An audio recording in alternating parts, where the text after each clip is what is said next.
بسم اللہ الرحمن الرحیم. میں جھوٹ نہیں کہوں گا راجیو، تقریباً 2 سال پہلے یا 3 سال پہلے اگر مجھے کوئی بولتا تھا کہ جو ٹیررزم ہے وہ اسلامک نیچر میں ہے تو میں اس کو ڈینائی کرتا تھا، لیکن اب مجھے ایک سمجھ آ گئی ہے کہ یہ جو ٹیررسٹ جو اسلام فالو کر رہے ہیں وہ ہمارا اسلام ہے ہی نہیں، وہ ہمارا دھرم ہے ہی نہیں، کیونکہ ایک اللہ کی آواز ہے جو ہماری ہولی بک قرآن کے اندر لکھی ہوئی ہے. اگر اس کو ہم اپنا اسلام کا دھرم مانیں تو اس میں کہیں پر بھی کسی بھی جگہ پر ایسا مینشن نہیں ہے. میں آپ کو 2 ایگزامپل دینا چاہوں گا. جیسے ہمارا ایک سورہ معاہدہ ہے ورس 32-33، اور میں انگریزی میں زیادہ پڑھتا ہوں قرآن کہ میں اپنے بچوں کو سمجھا سکوں. اس میں بہت کلیئرلی لکھا ہوا ہے کہ اگر آپ میرے ایک انسان کو مسلمان کو نہیں، ہندو کو نہیں، میرے ایک انسان کو ہیل کرتے ہیں تو آپ میری پوری مینکائنڈ کو ہیل کرتے ہیں. اگر آپ میرے ایک انسان کو درد پہنچاتے ہیں، دکھ پہنچاتے ہیں، تو آپ میری پوری مینکائنڈ کو یہ دکھ درد پہنچاتے ہیں. کہیں پر بھی اسلام کے قرآن میں، ہماری ہولی بک میں یا پروفٹ محمد میں کہیں بھی ایسا نہیں بولا ہے. الٹا as a matter of fact لکھا گیا ہے کہ اگر وار بھی ہو، اگر آپ وار میں بھی ہیں، جو ہو سکتی ہے، عورت، بچہ، جانور اور کراپس کو ڈسٹروائے نہیں کیا جائے گا. اور ایسا انسان جو کرے گا اس کو کسی بھی طرح سے جنت نہیں، الٹا جو خدا ہے وہ اس کے ساتھ اور بھی برا کرے گا. تو یہ جو اسلام ہے ہماری آئی تھنک اللہ کی آواز، اللہ کی زبانی ہے. اور دوسرا جو اسلام یہ لوگ فالو کر رہے ہیں، آئی ایم سوری ٹو سے، میں کسی کے اینٹی نہیں جانا چاہتا، لیکن وہ ملا کی زبانی ہے.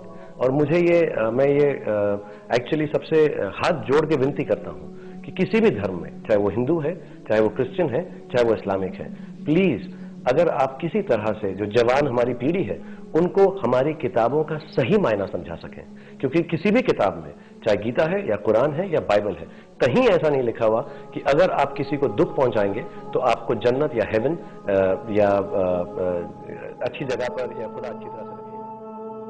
جب ہم تاریخ پڑھتے ہیں 8 سے 12ویں صدی میں، 8 to the 12th century، Europeans کہتے تھے دا ڈارک ایجز، اندھیرا دور.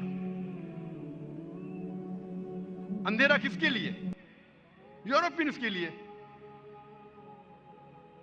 اس وقت مسلمان علم کی چوٹی پہ تھے، مسلمان سائنس اور ٹیکنالوجی میں ایک دم اونچے تھے. یہ مغربی ممالک اندھیرے میں تھے، انسانیت نہیں. ہم اسکول میں پڑھتے ہیں کہ بلڈ سرکولیشن سب سے پہلے جو سائنٹسٹ نے ڈسکور کیا وہ ولیم ہاروی ہے، تقریباً 400 سال پہلے. تحقیق کرنے پہ پتہ چلتا ہے کہ ولیم ہاروی سے 400 سال پہلے، یعنی 800 سال پہلے آج سے، ابن نفیس سب سے پہلے انسان تھے جس نے بلڈ سرکولیشن کے بارے میں ذکر کیا. اور اللہ سبحانہ و تعالیٰ قرآن مجید میں سورہ نحل میں سورہ نمبر 16 آیت نمبر 66 میں بلڈ سرکولیشن کا ذکر کرتے ابن نفیس سے 600 سال پہلے. آج سے 1400 سال پہلے، ولیم ہاروی سے 1000 سال پہلے اور ابن نفیس سے 600 سال پہلے بلڈ سرکولیشن کا ذکر ہے قرآن مجید میں. آج ہم جانتے ہیں سائنس ترقی کرنے کے بعد کہ انسان جب کھانا کھاتا ہے تو کھانا پیٹ میں جاتا ہے، پیٹ سے جاتا ہے اتڑیوں میں، اتڑیوں سے خون کے ذریعے کئی اعضاؤں میں جاتا ہے، آرگنز میں جاتا ہے، انکلوڈنگ میموری گلینڈ، انکلوڈنگ چھاتی کے پستے میں، جہاں سے نکلتا ہے دودھ. قرآن مجید میں بلڈ سرکولیشن اور دودھ کے بننے کے بارے میں نٹشل میں کہا گیا ہے. سورہ نحل میں سورہ نمبر 16 آیت نمبر 66 میں اللہ تعالیٰ فرماتے کہ بھیڑ، بکریوں اور گائیوں میں آپ کے لیے ایک مثال ہے، آپ کے لیے مثال ہے. ان میں سے ان کے پیٹ کے درمیان اور خون کے درمیان سے نکلتا ہے دودھ جو انسانوں کے لیے فائدے مند ہے. اس آیت میں اللہ تعالیٰ ذکر کر رہے ہیں blood circulation and production of milk کے بارے میں. اس وقت ابن نفیس سب سے پہلے انسان تھے جس نے سمجھایا بلڈ سرکولیشن کے بارے میں. ہم اسکول میں جب ورلڈ میپ آف جیوگرافی ہم ڈرا کرتے اسکول میں، سب سے پہلے شخص جس نے دنیا کا نقشہ بنایا اس کا نام تھا الادروسی، سن 1154 میں، 1154 میں. لیکن مسلمان جب نقشہ بناتے تھے دنیا کا، اوپر تھا ساؤتھ پول، نیچے تھا نارتھ پول، بیچ میں تھا کعبہ. ویسٹرن کارٹوگرافرز آئے اور نقشے کو الٹا کیا، ورلڈ میپ کو الٹا کیا، نارتھ پول اوپر، ساؤتھ پول نیچے، لیکن پھر بھی کعبہ بیچ میں. الحمدللہ. تو سب سے پہلے انسان تھے الادروسی، سن 1154 میں. ہم جو سیکھتے ہیں اسکول میں نیومرلز، دو قسم کے نیومرلز ہیں، 1 2 3 4 5 6. ایک قسم کے نیومرلز ہے رومن نیومرلز، ایک لکیر اوپر دو، پھر دوسری لکیر، جو بہت مشکل ہے لکھنا. ہم ہندوستانی لوگ نے اعجاز کیے زیرو کو، عرب نے زیرو کو لیے اور ترقی کرنے کے بعد ڈیسیمل پوائنٹ ایڈ کیے اور دنیا کو دکھلایا عربک نیومرلز. تو 1 2 3 4 5 6 ہم پڑھتے ہیں، اسے کہا جاتا ہے عربک نیومرلز، کیونکہ عربوں نے ایجاد کیا. ڈیسیمل پوائنٹس اور زیرو کو ملا کے 1 2 3 4 جو ہم لکھتے ہیں وہ مسلمان نے ایجاد کرا ہے، عربک نیومرل. ہم جب میتھمیٹکس میں پڑھتے ہیں پائتھاگورس تھیورم کے بعد، پائتھاگورس تھیورم جو ہم پڑھتے ہیں اسکول میں، اس کا فارمولا ہے that the square of the hypotenuse is equal to the sum of the square of the other two sides of the triangle. Triangle کے اندر جو سب سے بڑا لائن ہے اس کا اسکوائر ایکول ہے باقی دو ٹرائنگل کے سائڈز کے اسکوائر کو جمع کرنے کے بعد. پائتھاگورس تھیورم کے بارے میں سیکھتے ہیں، لیکن اس تھیورم میں یہ نہیں ہم سیکھتے کہ پائتھاگورس تھیورم کو سب سے پہلے کس نے کہا تھا. الابتوسی. الابتوسی مسلمان تھا. میتھمیٹکس میں ہم سیکھتے ٹریگنومیٹری کے بارے میں. Who is the father of trigonometry? Trigonometry کے فادر ہے، ٹریگنومیٹری کے والد ہے البرونی، مسلمان. کتنے لوگ جانتے الکھندی کو؟ الکھندی نے کہا کہ آل لاز آر ریلیٹو. اس وقت جب گیلیلیو، ڈیسکارٹس، آئزیک نیوٹن کہتے تھے کہ آل لاز آر ایبسولوٹ، اس وقت الکھندی کہتے تھے آل لاز آر ناٹ ایبسولوٹ. اس کے بعد کئی سال بعد البرٹ آئنسٹائن آئے، انہوں نے پروپاؤنڈ کیا تھیوری آف ریلیٹیوٹی. ہم سب جانتے البرٹ آئنسٹائن کو ملا نوبل پرائز. کتنے لوگ جانتے ہیں الکھندی کے بارے میں؟ کتنے لوگ؟ یہ اثر ہے مغربی تعلیم کا. اصل میں جو تھے سائنٹسٹ ان کا نام و نشان مٹ گیا.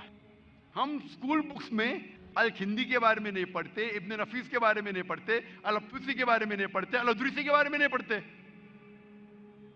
کئی سال پہلے 3 بھائی تھے، محمد، احمد اور حسن شاکر.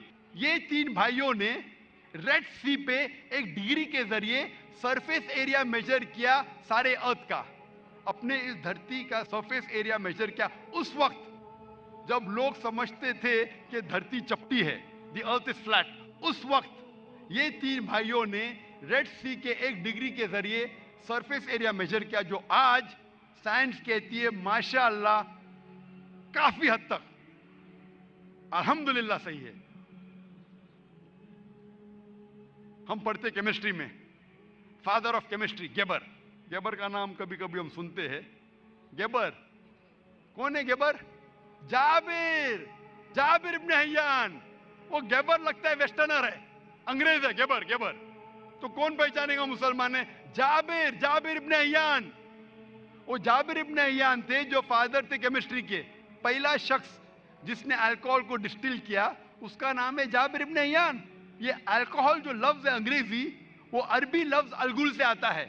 الگل کے معنی ایول اسپرٹ، مطلب شیطان جیسی چیز. الگل سے لفظ آتا ہے الکوہل، عربی لفظ سے. گیبر ہماری کتاب میں گیبر لگتا ہے کہ کوئی انگریز سائنٹسٹ ہے. جابر ابن حیان. ہم جب تاریخ کی تحقیق کرتے ہیں، سائنٹیفک تاریخ کی، ہمیں پتا چلتا ہے کہ محمد زکریا رازی جو الحمدللہ میڈیسن کے میدان میں ماہر تھے، انہوں نے 2 کتاب لکھی اسمال پاکس اور میزل پہ. ہم جب سائنٹیفک تاریخ تحقیق کرتے ہیں پتہ چلتا ہے کہ علی ابن عباس نے 20 جلد لکھی تھی theory and practice of medicine کے بارے میں. اور آج کی سائنس کہتی ہے کہ ایک مشہور شخص تھے ایویسینا. ایویسینا جسے کہا جاتا تھا ایرسٹوٹل آف دا ایسٹ، جو بہت فیمس فلاسفر تھے، میتھمیٹیشین تھے. ایویسینا اس کا اصل نام تھا علی ابن سینا. ایویسینا لگتا ہے کہ انگریز نام، ایویسینا علی ابن سینا. تو جب ہم تحقیق کرتے سائنٹیفک ہسٹری کی، ہمیں پتہ چلتا ہے کہ اس وقت سائنس کے میدان میں سب سے اونچے معیار پہ مسلمان تھے. اور اس وقت غیر مسلمان کو بھی اگر سائنس کی تحقیق کرنا تھا، ان کو فرض تھا کہ وہ عربی سیکھے. اگر سائنس کی تحقیق کرنا ہے اور اچھے معیار پہ پہنچنا، جس طریقے سے آج انگریزی اہم ہے، اس وقت سینکڑوں سال پہلے سائنس کے میدان میں ماہر بننے کے لیے آپ کو عربی سیکھنا فرض تھا. اس وقت ہم مسلمان عروج پہ تھے، آج ہم نیچے. کیوں؟ اس وقت ہم مسلمان قرآن اور حدیث کے قریب تھے. ہم اللہ اور اللہ کے رسول کے فرمان پہ عمل کرتے تھے. آج افسوس کی بات ہے، ہم مسلمان اللہ اور اللہ کے رسول سے کوسوں دور ہے، میلوں دور ہے. آج کی ہماری حالت جو ہے اس دنیا میں، کیونکہ ہم مسلمان دین سے دور ہیں، اور عیسائی عروج پہ ہے کیونکہ وہ بھی اپنے دین سے دور ہے. وہ لوگ اپنے دین سے دور ہے جو غلط دین ہے اور عروج پہ پہنچ گئے. ہم ہمارے صحیح دین سے دور ہے، دین الحق سے. اور آج ہماری حالت کہ ہم نیچے ہیں.